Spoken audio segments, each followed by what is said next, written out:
இந்த hair style எப்படி பண்ணுறதுன்னு பார்க்கலாமா? சைட் பார்ட்டிஷன் எடுத்து 2 சைடுமே ஹேரை பிரிச்சுக்கிறோம்.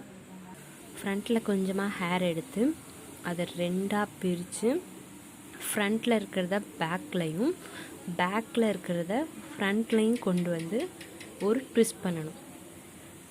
ட்விஸ்ட் பண்ணிவிட்டு எக்ஸ்ட்ரா இருக்கிற ஹேரில் ஒரு ஸ்ட்ராண்ட்ஸ் எடுத்து அந்த ட்விஸ்ட் பண்ண ஹேரோட ஆட் பண்ணிக்கணும். ஆட் பண்ணிவிட்டு ஒரு ட்விஸ்ட் பண்ணணும். ட்விஸ்ட் பண்ணி திரும்ப ஹேர் எடுத்து அதோடு சேர்த்து ஒரு ட்விஸ்ட்டு. அதேமாரி திரும்ப ஹேர் எடுத்து அதோடு சேர்த்து ஒரு ட்விஸ்ட்டு. ஃப்ரண்ட்டில் விட்ட ஹேர்லாம் அதே மாதிரி எடுத்து ட்விஸ்ட் பண்ணிவிட்டு லைட்டாக புல் பண்ணிவிட்டு பின் பண்ணிக்கணும். சேம் அதர் சைட் கொஞ்சமாக ஹேர் எடுத்து 2ஆக பிரித்து ட்விஸ்ட் பண்ணிக்கிறேன். பின் பண்ணுறதுக்கு முன்னாடி புல் பண்ணிவிட்டு பின் பண்ணிக்கிறேன். அவ்வளோதான். தேங்க்யூ ஃபார் வாட்சிங்.